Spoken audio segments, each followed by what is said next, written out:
شريك له ونشهد أن محمدا عبده ورسوله الذي أرسله بالحق بشيرا ونذيرا وداعيا إلى الله بإذنه وسراجا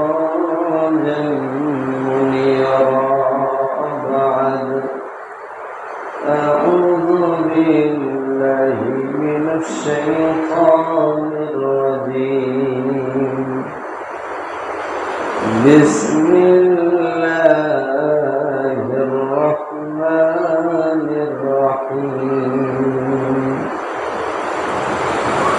يا أيها الذين آمنوا اتقوا الله حق تقاته ولا تموتن إلا وأنتم مسلمون. يا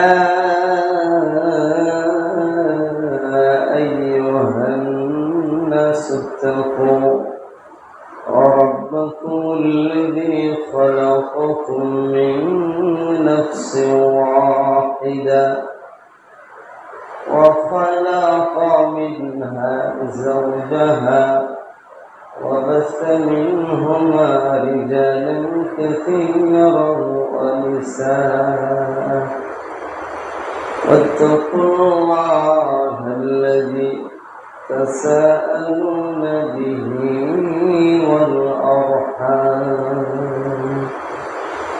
إن الله كان عليكم رقيبا. وقال النبي الأمين صلى الله عليه وسلم: نعمتان مغبون فيهما كثير من الناس الصحة والفراغ.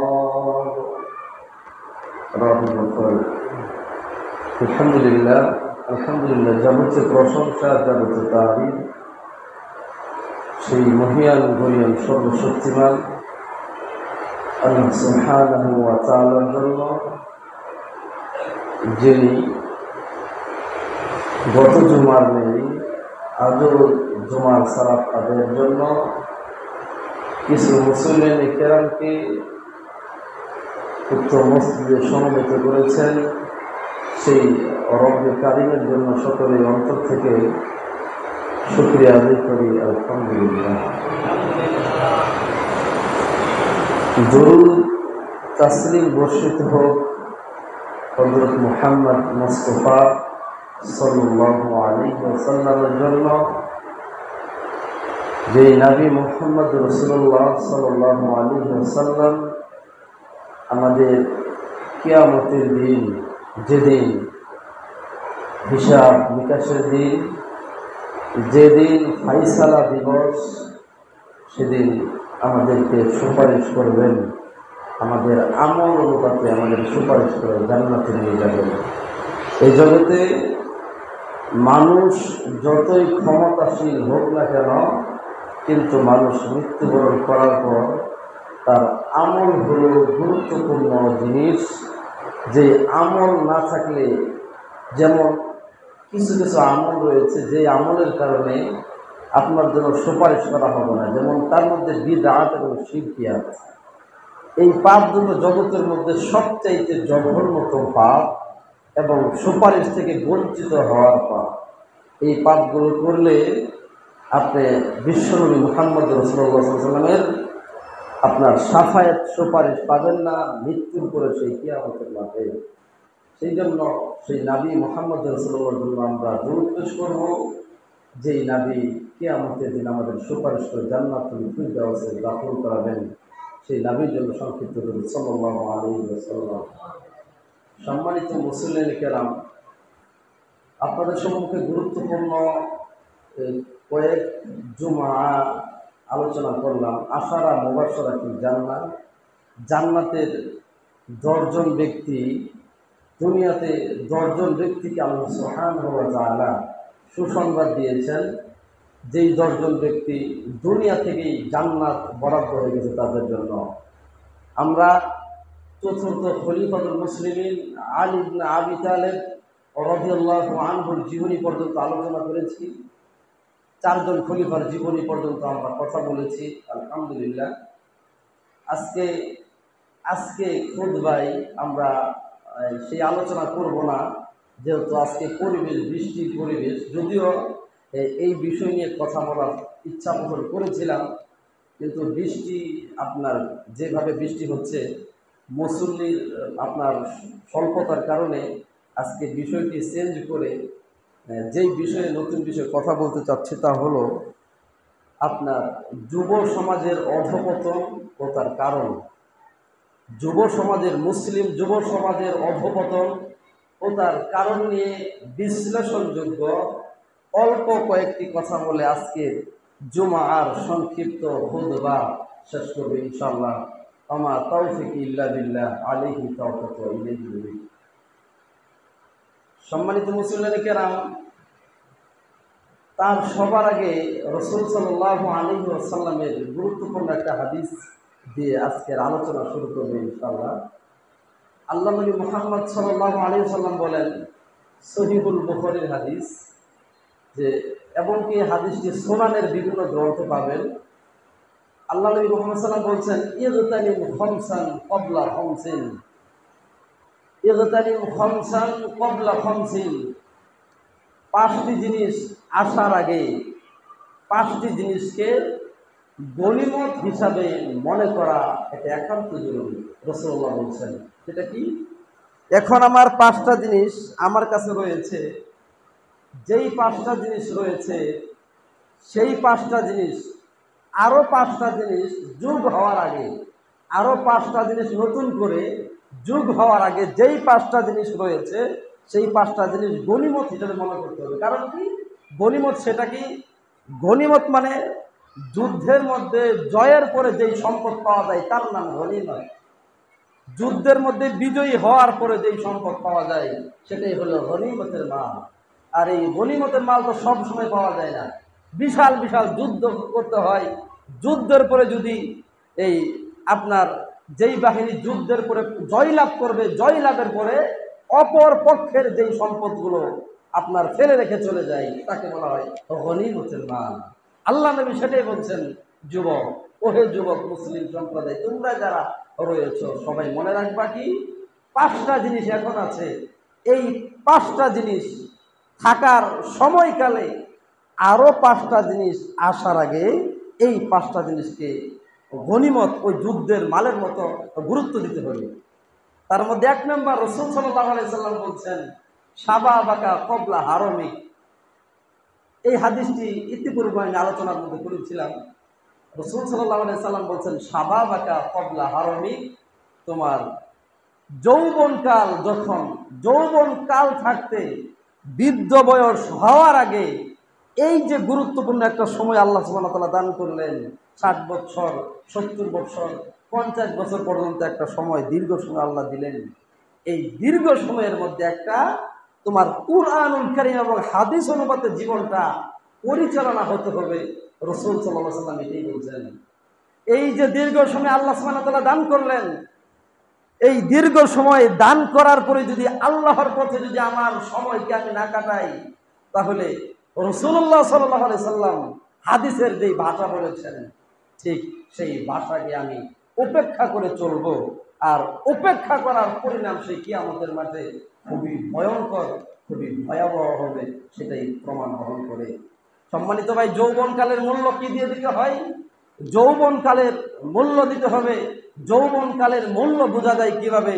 যৌবনকালের দাম, যৌবনকাল মূল্যায়ন হয় কিভাবে? যতক্ষণ পর্যন্ত একটা ছেলে 12 থেকে 30 বছরের মধ্যে, 12 থেকে 30 বছরের মধ্যে তার এই যে গুরুত্বপূর্ণ একটা সময়, এটাকে বলা হয় শাবাব। শাবাব একটা অপশন, একটা বয়সের অনেকগুলো স্তর রয়েছে, তার মধ্যে একটা স্তর হলো শাবাব, যাদেরকে বলা হয় যুবক সম্প্রদায়। রাসূল সাল্লাল্লাহু আলাইহি ওয়াসাল্লাম একটা হাদিসে পাওয়া যায়, সহিহ বুখারী কিতাবুন নিকাহ অধ্যায়, ইয়া মাশারাল শাবাব, ওহে যুবক সম্প্রদায়, তোমরা যারা রয়েছ, যাদের সামর্থ্য আছে, তারা পাপ কাজে জড়িত হওয়ার আগে বিয়ে শাদী করে নাও। পাপ কাজে জড়িত হওয়ার আগে বিয়ে শাদী করে নাও। অনুরূপ হাদিস রাসূল সাল্লাল্লাহু আলাইহি ওয়াসাল্লাম এখানে বলছেন, যুবক 12 থেকে 15 থেকে 30 বছর 35 বছর পর্যন্ত তাদেরকে শাবাব বলে ঘোষণা দেওয়া হয়েছে।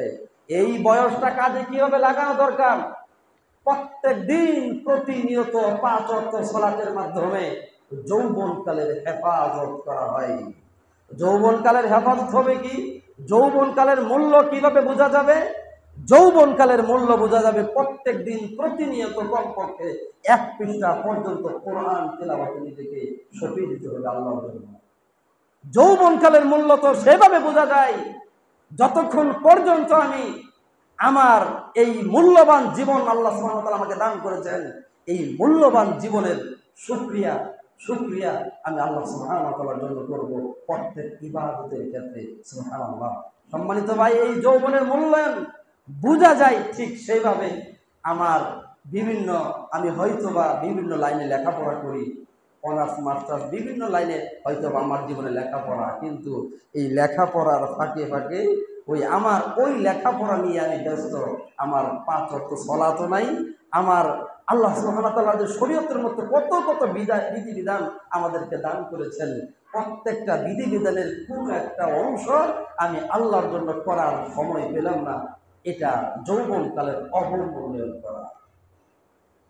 সম্মানিত ভাই, সেই জন্য রাসূল সাল্লাল্লাহু আলাইহি ওয়াসাল্লাম বলছেন, 1 নাম্বার শাবাবাকা ক্বাবলা হারামিক, যৌবনকাল থাকতে, এই যৌবনকাল তোমার রয়েছে বৃদ্ধ হয়ে যাওয়ার আগে, কারণ বৃদ্ধ হয়ে গেলে তো আমার কাজ যৌবনকালে যেটা করা সম্ভব, বৃদ্ধ হয়ে গেলে কিন্তু সেটা করা সম্ভব না।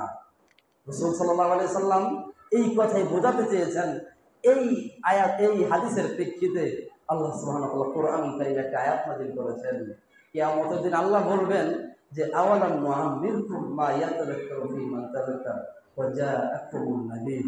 আল্লাহ সেদিন মানুষদেরকে ডাক দিয়ে বলবেন, যারা যৌবনকালকে যারা মূল্যায়ন করতো না, যারা নিজের মন যেভাবে চাইতো ঠিক সেইভাবে যারা দুনিয়ার মধ্যে চলাফেরা করেছে, তাদেরকে আল্লাহ বলবেন, আওয়ালাম নুআম্মিরকুম, আমি কি তোমাদেরকে দীর্ঘ সময় দান করিনি? আমি কি দীর্ঘ সময় দিয়েছিলাম না? মা ইয়াতাযাক্কারু ফীহি মান তাযাক্কার, তোমাদের কাছে কি কোনো দাওয়াত নিয়ে কেউ পৌঁছেনি? তোমাদের কাছে কি কেউ উপদেশ নিয়ে যায়নি? যে উপদেশ নিয়ে যাওয়ার পরে উপদেশ গ্রহণ করে তোমরা আমার পথে থাকতে পারবা, তোমাদের কাছে কেউ যায়নি? ওয়া জাআকুমুন নাযীর, তোমাদের কাছে তো ভীতি প্রদর্শনকারী হিসেবে লোক গিয়েছিল, কিন্তু তোমরা কেন পালন করনি? আল্লাহ সুবহানাহু ওয়া তাআলা তখন বলবেন যে, না, তোমাদের এই মুহূর্তে আর কাজ হবে না। অপর আয়াতে আল্লাহ অন্যত্র বলছেন, তারা যখন বিভিন্ন রকমের অজুহাত পেশ করবে, তখন আল্লাহ সুবহানাহু ওয়া তাআলার কাছে তারা বলবে, আল্লাহ আমাদেরকে একটু মাত্র সময় দেন, আমাদেরকে একটু সময় দেন, আমরা একটু দুনিয়াতে যাব, কদ্দাম তুলি হায়াতি, একটু সময় দেন আমাদের, আমরা দুনিয়াতে গিয়ে আমল করে ইলাইহি তুরজাউন, আমরা আবার সেই পরপরে চলে আসবো, আমল নামা ভালো করে আমরা জান্নাতে যাব। আল্লাহ সুবহানাহু ওয়া তাআলা বলছেন যে, কাল্লা, কখনো না, তোমরা আর সম্ভব না, যে সময় দেওয়া হয়েছিল সেটাও পর্যাপ্ত সময় তোমাদেরকে আমি দিয়েছিলাম। সম্মানিত ভাই, সেই জন্য যৌবনকাল, আজকে যুবকদের ভূমিকা অপরিসীম। যৌবনকালের আপনার আল্লাহ সুবহানাহু ওয়া তাআলার কাছে হিসাব হবে খুব কড়াগন্ডাই হিসাব, কারণ যৌবনকালের ইবাদতে আল্লাহর কাছে কবুল হবে। যৌবনকালের ইবাদতে সবচেয়ে দামি ইবাদত, যৌবনকালের ইবাদতরাই আল্লাহ সুবহানাহু ওয়া তাআলার কাছে কঠিন থেকে কঠিন আকার ধারণ করবে।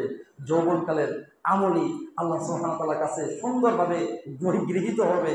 আর যৌবনকালের পরে বৃদ্ধ হয়ে গেলে মানুষের ইবাদতের মধ্যে রুচি থাকে না, মানুষ অসুস্থ থাকে, মানুষের প্রস্রাব পড়ে যায়, মানুষ হাঁটতে পারে না, তার কোমর ব্যথা, পা ব্যথা, হাজারো রকমের সমস্যা, সেটা বৃদ্ধ বয়সে হয়ে যায়।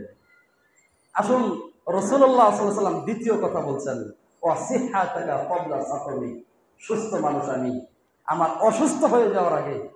এই সুস্থ মানুষ, সুস্থ শরীর আল্লাহ দিয়েছেন, সুবহানাল্লাহ ওয়া বিহামদিহি সুবহানাল্লাহিল আযীম। এই সুস্থ সময় অসুস্থ হয়ে যাওয়ার আগে এই সুস্থতাকে আল্লাহর জন্য কাজে লাগানো দরকার, কাজে লাগাতে হবে। সেটা কেমন? সুস্থ জীবন কেমন? আজকে যারা বিছানার বেডে যারা শুয়ে আছে, হসপিটালের বিছানাতে যারা শুয়ে আছে, তারা জানে অসুস্থতা কি জিনিস। আল্লাহ সুবহানাহু ওয়া তাআলা আমাদেরকে সুস্থ রেখেছেন। একজন মানুষ তার শরীরে যে কোনো একটা অঙ্গ প্রত্যঙ্গের মধ্যে কিঞ্চিত সমস্যা হলে সেই চলতে ফিরতে তার কষ্ট হয়। কত যে সমস্যা যেই ব্যক্তি অসুস্থ হয় সে জানে। যেমন একজন ব্যক্তির কথা বলি, অসুস্থতা কত রকমের। একজন ব্যক্তির নাকের মধ্যে প্রবলেম, অর্থাৎ হঠাৎ করে ঠান্ডা লেগে যায়, হঠাৎ করে ঠান্ডা লাগা, এটা ইবাদতের মধ্যে কত ব্যাঘাত ঘটায় কি দিয়ে বোঝাবেন? হঠাৎ করে ঠান্ডা লাগা, যেমন আমার কথা বলি, হঠাৎ করে ঠান্ডা লাগলে আপনার সিজদার মধ্যে আপনার অপেক্ষা করা এবং কি তাসবিহ ও তাহলিল পড়া, সেটা যে কত কষ্টকর কি দিয়ে বোঝাবো আপনাকে।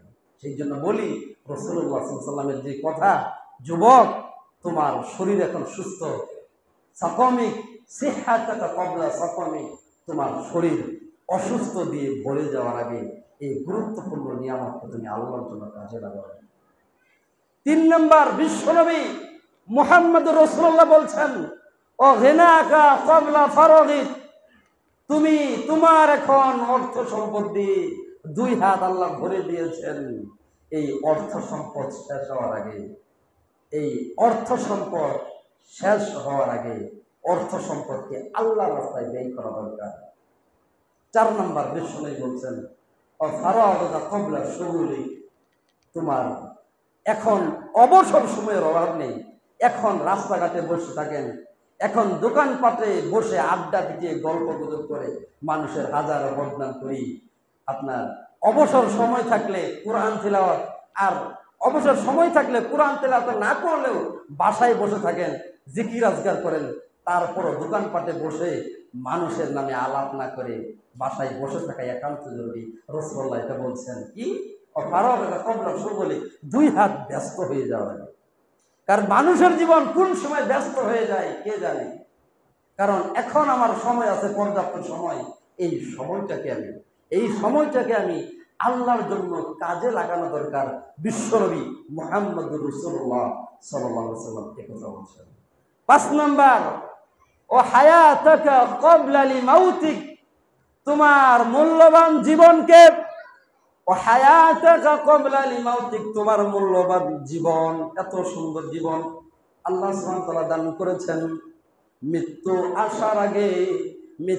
আসার আগে এই গুরুত্বপূর্ণ জীবনকে তুমি আল্লাহর জন্য কাজে লাগাও। মৃত্যুবরণ করার আগে, অর্থাৎ মৃত্যুবরণ করার আগে আমার এত সুন্দর জীবন আল্লাহ দান করেছেন। সুবহানাল্লাহ, আলহামদুলিল্লাহ, সুবহানাল্লাহ আযীম। আল্লাহর কাছে শুকরিয়া করি।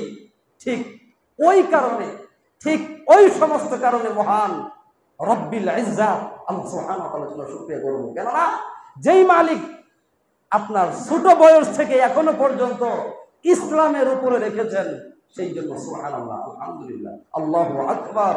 সম্মানিত ভাই, এই যে 5টা পয়েন্ট, যৌবনকাল, এই যে 5টা জিনিস রাসূলুল্লাহ একটা প্যাকেজ দিয়ে দিয়েছেন একটা মানুষের জন্য, একটা মানব জাতির জন্য, একটা ইনসান, একটা মুসলিম জীবনের জন্য একটা পরিপূর্ণ একটা জীবন বিধানের মতো।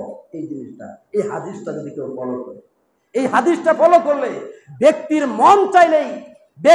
মন চাইলেই নেশার এই দোকানে বসে থাকতে পারে না।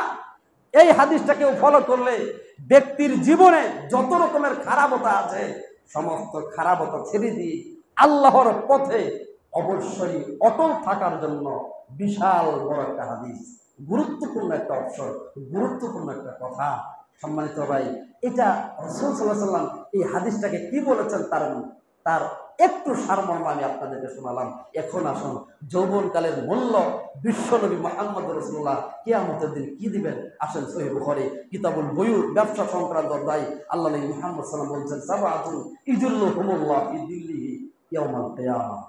আল্লাহ নবী বললেন, কিয়ামতের দিন 7 প্রকার মানুষ, ইযিল্লুহুমুল্লাহ ফি যিল্লি, 7 প্রকার মানুষের মধ্যে কিয়ামতের দিন তাদেরকে আরশের নিচে ছায়া দিয়ে দেওয়া হবে।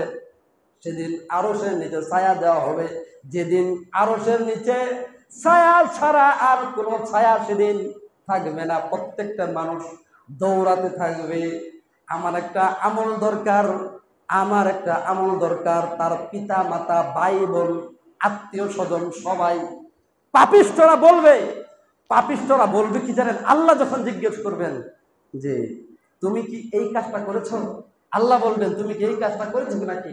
তখন বলবে যে আল্লাহ এই কাজটা তো আমি করি নাই। তখন সে বলবে এই কাজটা আমি, সূরাতুল হাক্কা শেষের দিকে বিস্তারিত বিবরণ পাবেন।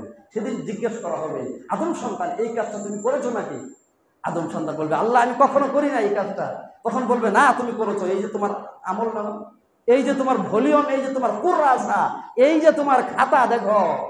তখন সে কি বলবে? বাক্রুদ্ধ, তার কোনো কথা নেই। তখন সে বলবে কি আল্লাহ তুমি আমাকে ক্ষমা করে দাও, আমার এই কি দিলাম, আমার সমাজকে তোমাকে দিয়ে দিলাম, আমার ভাই দিয়ে দিলাম, আমার আত্মীয় স্বজন সহাইবাতি আখি ও বানিহি, আমার সন্তান দিয়ে দিলাম, আমার পিতামাতা দিয়ে দিলাম, আমার স্ত্রী দিয়ে দিলাম, তারপর আমাকে ছেড়ে দাও। পরিশেষে বলবে, তাও যখন কাজ হচ্ছে না, তখন বলবে আল্লাহ আমার সমাজের সব মানুষকে আপনাকে দিয়ে দিলাম, তাও আমাকে ছেড়ে দেন।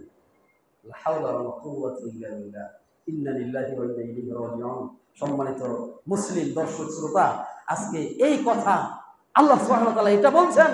আল্লাহ সুবহানাহু ওয়া তাআলা কুরআনুল কারীম এটা বলছেন, কিয়ামতের সেই বিভীষিকাময়, কিয়ামতের দিন সেই বিভীষিকাময় আযাব, সেই বিভীষিকাময় পরিস্থিতি ঠিক এরূপ হবে।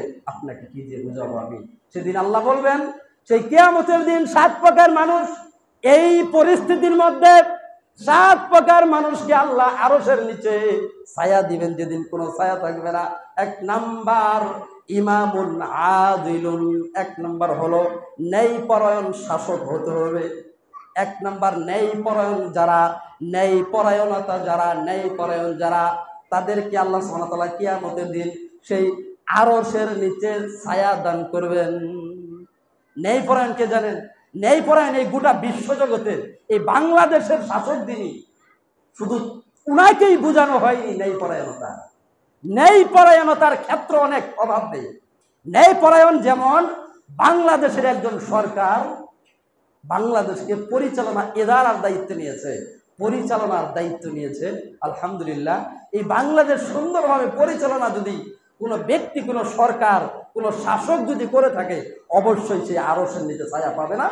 বলেন পাবে না? অবশ্যই পাবে আরশের নিচে ছায়া। কিন্তু এটা ছাড়াও এর অর্থ নেই, এটা ছাড়াও এর অর্থ নেই। একজন গুরুত্বপূর্ণ দায়িত্বশীল মানুষ, মুজতামা, তার সামাজিকতা, তার সমাজ পরিচালনার জন্য যে দায়িত্ব নিয়েছে, ইসলামিক ভালো অনুপাতে, ইসলামিক দিক নির্দেশনা অনুপাতে সমাজের মধ্যে কোনো বিশৃঙ্খলা হচ্ছে কিনা, সমাজটা ঠিক মতো চলছে কিনা, সমাজের মধ্যে কোনো যাই ঝামেলা আছে কিনা, এই প্রত্যেকটা জিনিস লক্ষ্য করে যদি ব্যক্তি যদি ইনসাফ ভিত্তিক সমাজ পরিচালনা করে এবং কোনো কোনো রকমের ত্রুটি পেলে তাদেরকে ডেকে নিয়ে আসা, বিচার বিশ্লেষণ করা, এই কাজগুলো যদি করে থাকে, তাহলে ওই ব্যক্তিও কিয়ামতের দিন সেই আল্লাহ সুবহানাহু ওয়া তাআলা আরশের নিচে ছায়া পাবেন। সুবহানাল্লাহ বলুন। শুধু কি এতটুকু? শুধু এতটুকুই না, আরো আছে ভাই, আরো আছে। আপনি পারছেন না পুরো সমাজকে মেনটেন করতে, এখন আপনার আরেকটি অপশন কি? আপনার পরিবারের ইদারা, পরিবারের দায়িত্ব আপনার কথায় আপনার পরিবার চলছে কিনা, আপনার কথায় আপনার পরিবার চলে কিনা, আপনার কথা মতো চলে কিনা, সন্তানরা শুনে কিনা কথাবার্তা, বিভিন্ন রকমের ভাবে আপনার রাসূল সাল্লাল্লাহু আলাইহি ওয়াসাল্লাম পর্যায়ক্রমে নিয়ে এসেছেন। কেননা আল্লাহ নবী মুহাম্মদ রাসূলুল্লাহ সাল্লাল্লাহু আলাইহি ওয়াসাল্লামের আরেকটি হাদিস, কুল্লুকুম রাঈন ওয়া কুল্লুকুম মাসউলুন আন রাইয়াতিহি। বিশ্বনবী বলছেন, প্রত্যেক মানুষ তোমরা দায়িত্বশীল। ও মানুষ তোমরা শোনো, কুল্লুকুম রাঈন, তোমরা প্রত্যেক মানুষ হলো দায়িত্বশীল এবং তোমাদের প্রত্যেকের দায়িত্ব সচেতনতা সম্পর্কে কিয়ামতের দিন আল্লাহ সুবহানাহু ওয়া তাআলা জিজ্ঞাসাবাদ করবেন। কিয়ামতের দিন আল্লাহ জিজ্ঞেস করবেন প্রত্যেক ব্যক্তির দায়িত্ব সচেতনতা সম্পর্কে। সেই জন্য আপনার পরিবারের দায়িত্ব যদি আপনি মেনটেন করতে পারেন, অবশ্যই কিয়ামতের দিন আল্লাহ সুবহানাহু ওয়া তাআলা আপনাকে আরশের নিচে ছায়া দিবে, যেদিন আর ছায়া থাকবে না। সম্মানিত ভাই, যেদিন আর ছায়া থাকবে না সেদিন আল্লাহ ছায়া দিবেন আপনাকে। এর চাইতে চমৎকার, এর চাইতে উত্তম কথা আর কি হতে পারে?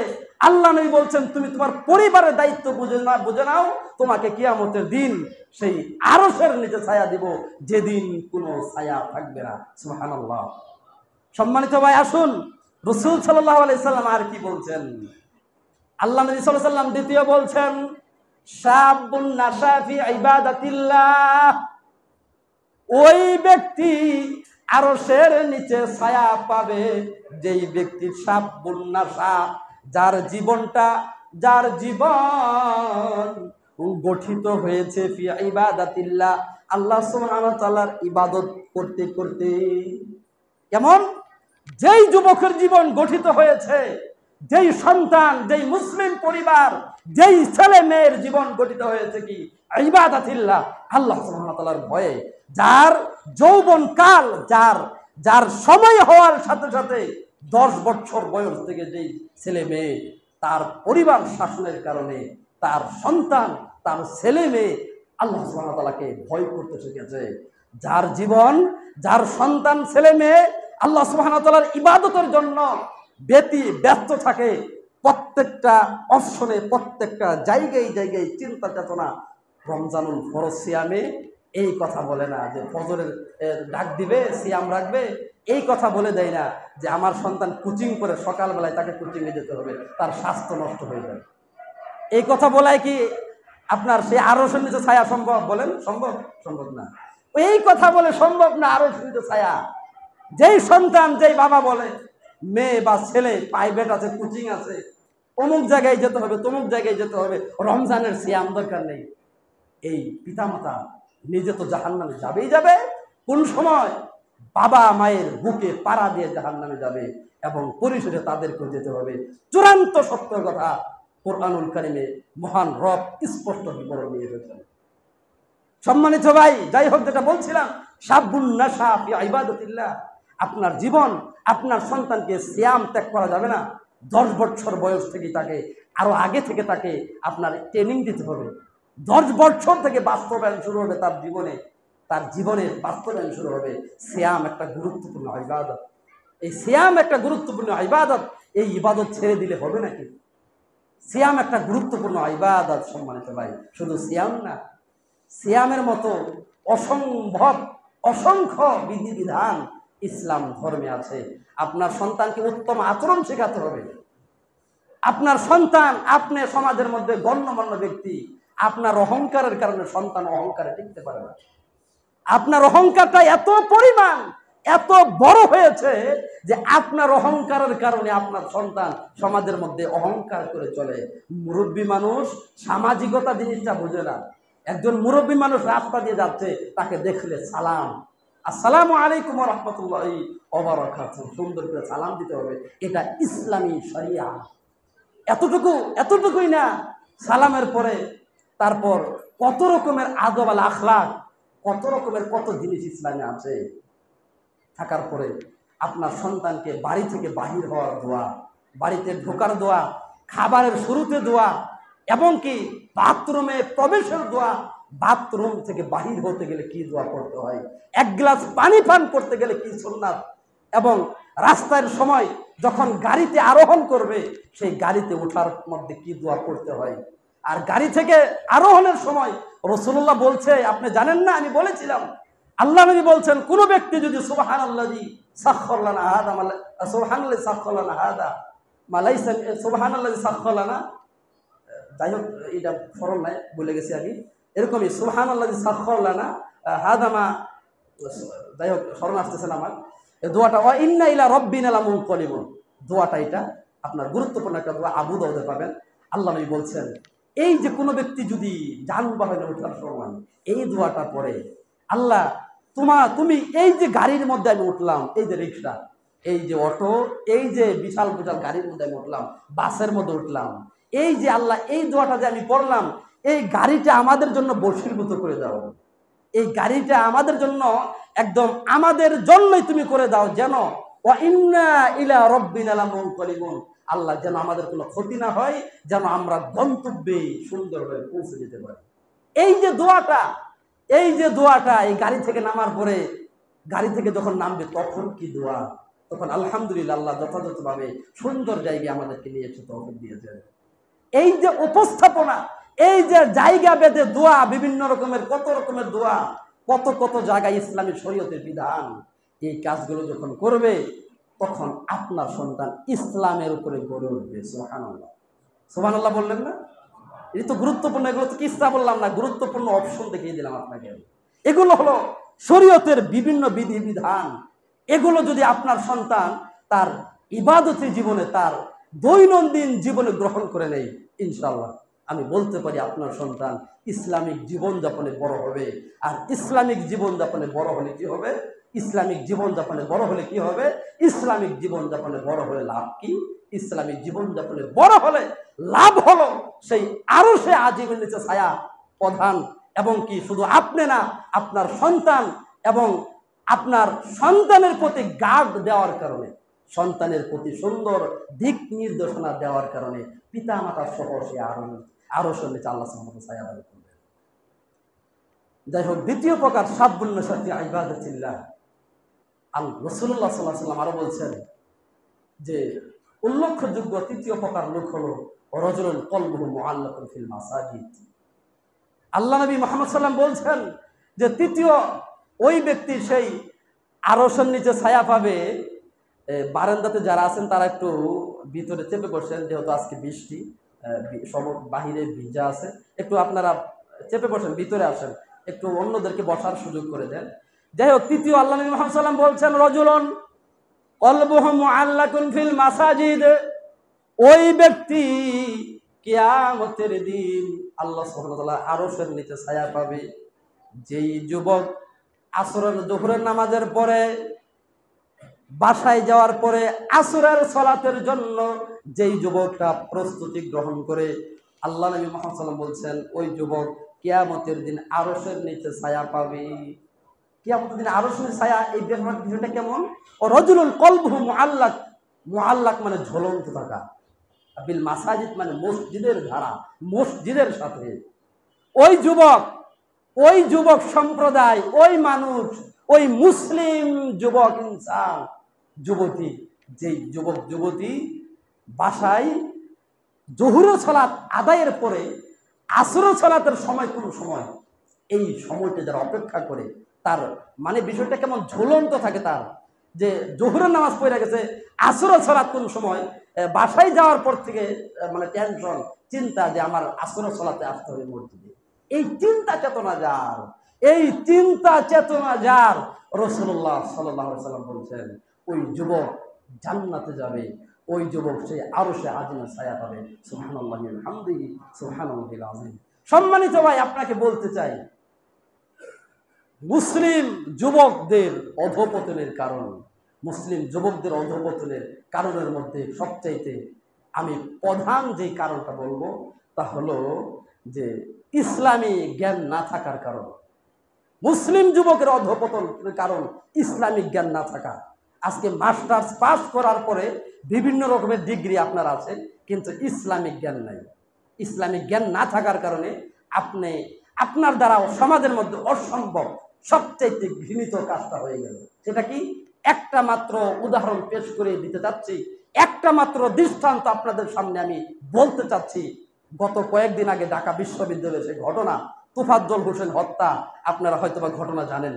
এই তোফাজ্জল হোসেন সেই ছেলেটার হত্যার ঘটনা ঢাকা ভার্সিটির মতো একটা সারা বাংলাদেশের মধ্যে সবচাইতে আপনার বড় মাপের একটা ভার্সিটি, সেই ঢাকা বিশ্ববিদ্যালয়ের মতো একটা সবচাইতে উন্নত মানের একটা ভার্সিটি, বিশ্ববিদ্যালয়ের মধ্যে যদি এত সুশিক্ষিত সন্তান থাকার পরেও যদি আবেগের বশীভূত হয়ে সেই অর্ধ পাগল লোকটাকে যদি তারা আবেগের বশবর্তী হয়ে নাকি মেরে ফেলেছে। শুনেছেন না ঘটনা, দেখছেন না ভিডিওটা? আবেগের বশীভূত হয়ে তারা সেই ছেলেটাকে পিটিয়ে পিটিয়ে মেরে ফেলছে।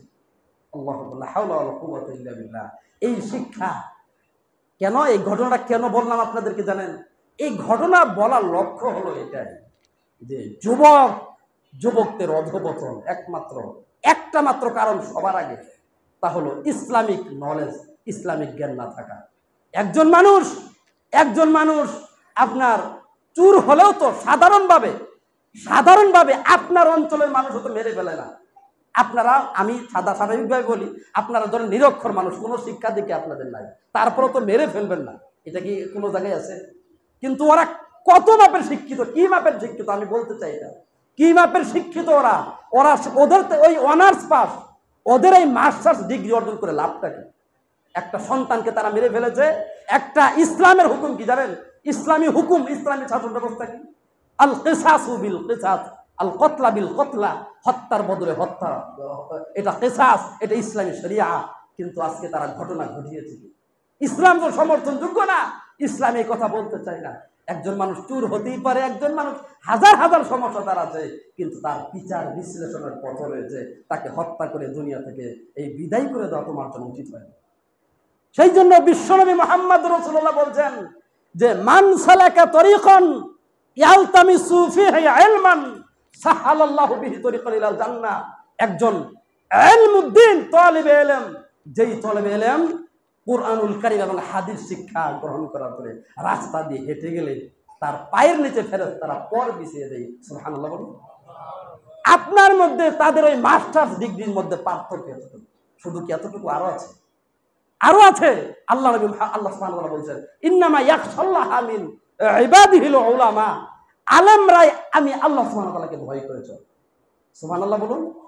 একমাত্র আলেম সমাজে আল্লাহকে ভয় করে চলে।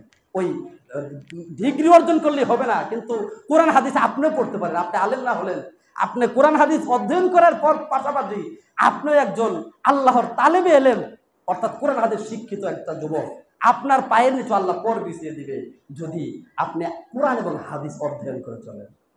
সম্মানিত ভাই, যাই হোক, কথা খুবই সংক্ষিপ্ত, আর কথা বাড়াতে চাই না। যে কয়েকটি বিষয় নিয়ে, আর দ্বিতীয় অধঃপতনের কারণ, যুবকদের ধ্বংসের কারণ হলো তার পরিবার। এক নম্বর কি? ইসলামী জ্ঞান না থাকে, ইসলামী জ্ঞান শিক্ষা দেয়নি তার পরিবার। সেই জন্য দ্বিতীয় অপশনটা তার পরিবারের মধ্যে, কারণ তার পরিবার তাকে ইসলামিক জ্ঞানটা শিক্ষা দেয়নি। আপনি হাজার হাজার চাকরি বাকরির জন্য তো বিভিন্ন চিন্তা চেতনা, বিভিন্ন রকমের চাকরি করবেন, এটা স্বাভাবিক কথা।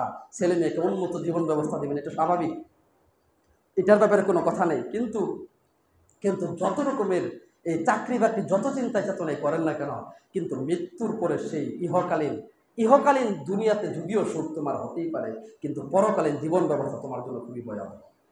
সেটা কি? পরকালীন জীবন ব্যবস্থা খুবই ভয়াবহ। কারণ এই দুনিয়াবি জিন্দেগি তো 60 থেকে 70-80 বছর বয়স। কেননা আমি আমার মুখের কথা বলি নাই, আল্লাহ নবী মুহাম্মদুর রাসূলুল্লাহ সাল্লাল্লাহু আলাইহি ওয়াসাল্লাম বলছেন আমারু উম্মতি মা বাইনা 60 ইলা 70 ওয়া আকাল্লুহুম মা ইয়াজুজ যালিক। রাসূলুল্লাহ বলছেন আমার উম্মতের অধিকাংশ মানুষ 60 থেকে 70 বছরের মধ্যে মারা যাবে, কিন্তু অধিকাংশ মানুষ 70 বছর, অধিকাংশ মানুষ 60-এর মধ্যে মারা যাবে। অল্প সংখ্যক লোক যারা 70 অতিক্রম করে। আপনি দেখেন, ঠিক এই কথাই চলছে সমাজের মধ্যে। আসেন আল্লাহ সুবহানাহু ওয়া তাআলার কাছে আমরা তাওফিক চাই যে সমাজের মধ্যে যেই আপনার অধঃপতনের যে কারণগুলো, এই কারণগুলো তল্লাশি করেন। নিজের সন্তান, অনেকে আপনার সন্তানরা বড় হচ্ছে, আপনাদের সন্তানরা বড় হচ্ছে, মাশাআল্লাহ, সন্তানকে সুশিক্ষায় শিক্ষিত করা এটা আপনাদের একান্ত জরুরি। এবং কি সমাজের মধ্যে বিশৃঙ্খলা করা, আপনার সন্তানদেরকে যদি লেখাপড়ার গুণগত মান উন্নয়ন করেন, এবং কি শুধু লেখাপড়া না, তার আদর্শ, তার চরিত্র, তার প্রত্যেকটা জিনিস যেন ঠিক থাকে, প্রত্যেকটা জিনিস যেন ভালো থাকে, ঠিক সেই চিন্তা চেতনা করে আপনার সন্তানদেরকে জমিনের মধ্যে, আল্লাহর জমিনের মধ্যে ভালো কাজে সহযোগিতা নিজেরা করেন। আর আল্লাহ সুবহানাহু ওয়া তাআলা সেই আরশে আজিমের নিচে ছায়া নিজেরা গ্রহণ করুন। আর সন্তানদেরকে গ্রহণ করার চেষ্টা করেন। আল্লাহ সুবহানাহু ওয়া তাআলা আমাদের সকলকে যেন সেই কিয়ামতের দিন সেই ভয়াবহ বিভীষিকাময় আযাব থেকে রক্ষা করে সেই আরশে আজিমের নিচে ছায়া দান করার তৌফিক দান করেন। আল্লাহুম্মা আমিন।